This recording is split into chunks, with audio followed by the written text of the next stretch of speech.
네, 안녕하세요. 도사 이승태TV의 이승태 변호사입니다. 오늘 제가 설명드릴 건 관할입니다. 관할. 사실 관할? 관할이 어때요? 뭐 이거는 조직폭력배들이 관할 이것도 있지만 조직폭력배뿐만 아니라 법원도 관할이 있어요. 경찰서도 관할이 있고. 안 그러면 뭐 다 할 수가 없으니까 재판을 전국에 있는 거를 한쪽에 다 몰리니까.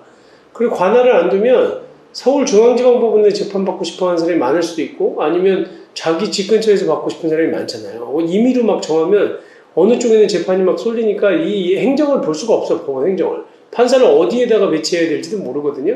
그래서 관할을 정해놓은 거예요. 그러니까 관할이라고 하는 거는 뭐 특별한 의미라기보다는 법원에서 법원 행정을 하고 그 다음에 또 재판을 적정하게 누구에게 분배를 해야 되는지 판사의 인력이라든지 공무원들의 인력을 배치하기 위해서 쓰는 거라고 보시면 돼요. 그러다 보니까 이제 사물관할이 뭐냐라는 문제가 생기는데, 사물이라고 하는 건 소송의 가액, 속가라고 하거든요. 속가에 따라서 정한 게 사물관할이에요.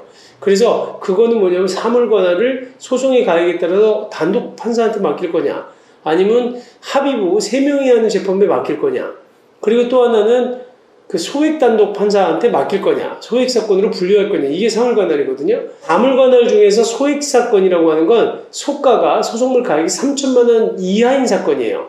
그러니까 정확하게 따지면 3천만 1원부터는 단독 판사로 가는 거예요. 그러니까 이제 소액 사건이 안 되는 거지. 그러다 보면 우리가 3천만 1원이라고는 안 적고 보통 단독 판사 사건을 보내려면 3천만 100원을 적어. 그래서 소장을 내면 이거는 소액 단독으로 안 가고 단독 판사가 가거든요. 그래서 지금 소액 사건은 그렇게 구분하는 거고, 또 그 위에 단독 판사가 하는 사건은 3천만 원을 초과하는 사건들 중에서 2억 원 이하인 사건의 경우에는 이거는 단독 판사가 하는 겁니다.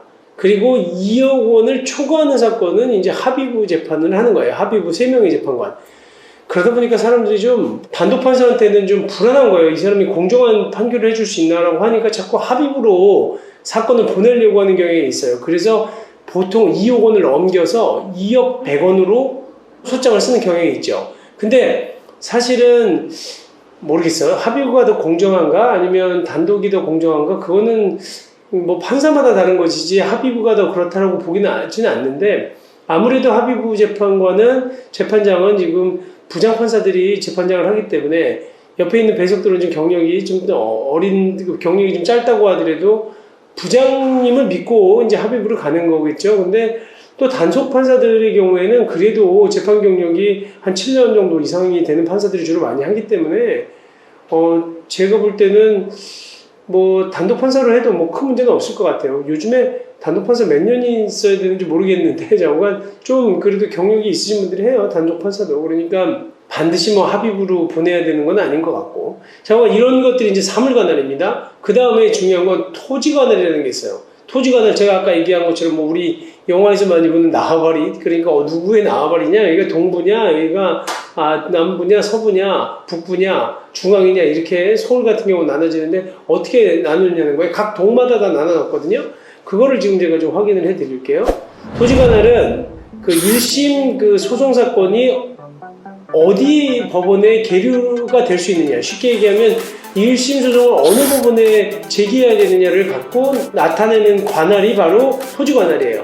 그래서 이거는 피고, 우리가 소송을 제기하려고 하는 사람의 보통재판적이 있는 법원이다. 그 보통재판적이 어디냐, 그러니까 원고, 내가 하고 싶은 데가 아니야. 피고의 보통재판적이 있는 법원이거든요. 근데 보통재판적이라는 게 뭐냐면 피고의 주소지를 얘기해요.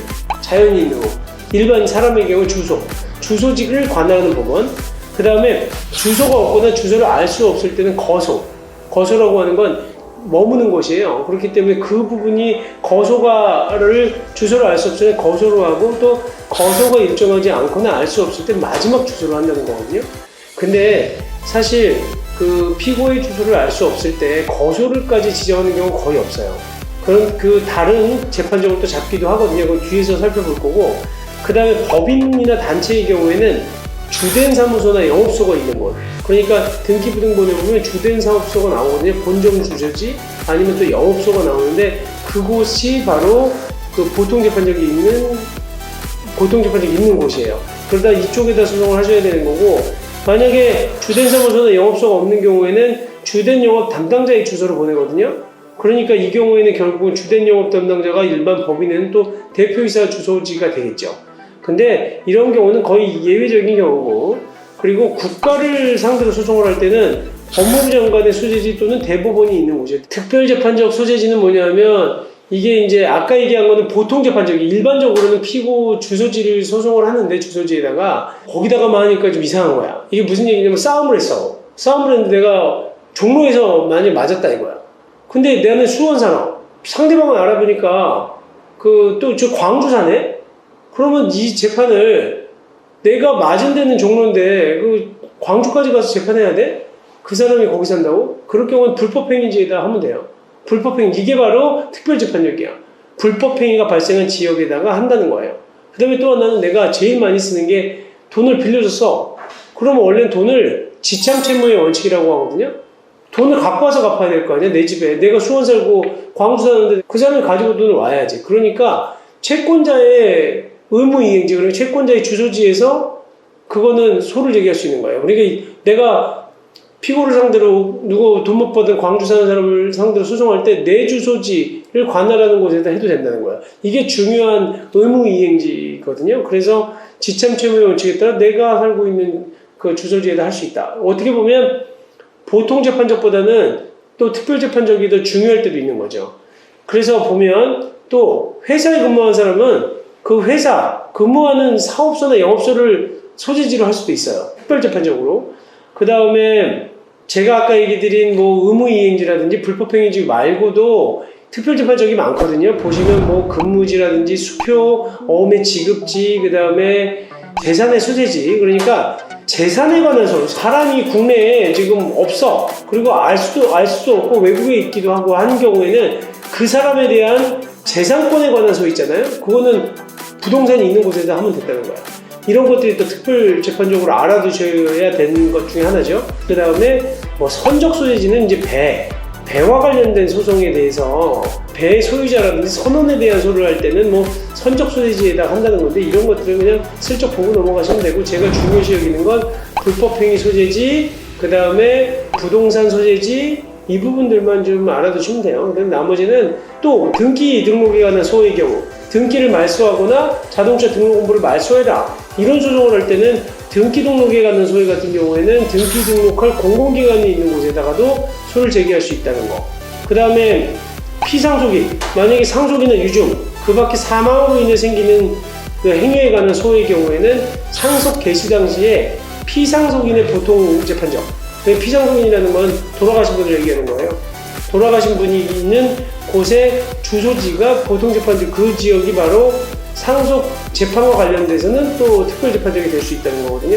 그 다음에 지적재산권이라든지 특허상표권이 있는 부분에 대해서는 또 이렇게 관할을 정해놓고 있어요. 그리고 특허권의 경우에는 특허권, 실용신앙권, 디자인권, 상표, 뭐 이런 그 침해소송을 제기할 때는 1심이 전속관할이 있어요. 그 법원에다가만 할 수가 있는 거거든요. 이게 어디냐면 전국 고법 소재지 5개에 있는 법원이 있어. 여기가 뭐냐면 서울중앙지방법원, 대전, 대구, 부산, 광주에 있는 법원에다가만 제기할 수 있어요. 그 다음에 서울중앙지방법원에다가도 또 그 선택적 중복 관할을 인정해서 여기다도 제기할 수 있어요. 그러니까 특허랑 관련된 사건들에 대해서는 아까 얘기한 그 고등법원 재판이 있는 5개 법원의 지방법원에 제기할 수 있는 거고, 또 서울중앙지방법원에다가만 제기할 수 있는 겁니다. 그리고 2심에 대한 전속관할이라고 하는 건 특허법원이에요. 그러니까 아무데나 제기하면 안 돼. 그러니까 그런 것들이 토지관할 중에서는 좀 유심히 봐야 되는 전속관할에 해당되는 거예요. 그리고 또 하나, 관할을 위반했을 때 그럼 어떻게 되느냐. 관할 위반하면 보통은 그 이송해 주거든요. 법원에서 옮겨줘, 다른 쪽으로. 그래서 그냥 다른 원래 있는 재판부에 가서 재판을 받으세요라고 옮겨주는데, 사실상 요즘에는 이송 잘 안 해주고요. 법원에 전화 옵니다. 이거 재판 관할 잘못 지정했으니까 소치하에서 다시 제기하세요 라고 얘기를 해요. 그래서 보통은 그냥 소치하에서 다시 제기하는 경우가 많고, 원칙적으로는 이송도 할 수 있다는 거예요. 그러다 어쩔 때는 그냥 재판을 여는 경우도 있어요. 관할 위반인데 그냥 일단 둬. 그리고 재판을 진행했는데 당사자들이, 피고가 이거 관할 위반인데요? 라고 항변하지 않으면 그냥 거기가 관할이 없어도 변론 관할이 이루어지는 거예요. 그렇기 때문에 그 경우에 또 예외적으로 관할이 생기기도 하거든요. 그러니까 우리가 사실은 변호사도 처음에 교육시킬 때 관할 제일 먼저 소장 쓸 때 항상 먼저 시켜요. 관할 제대로 넣는지.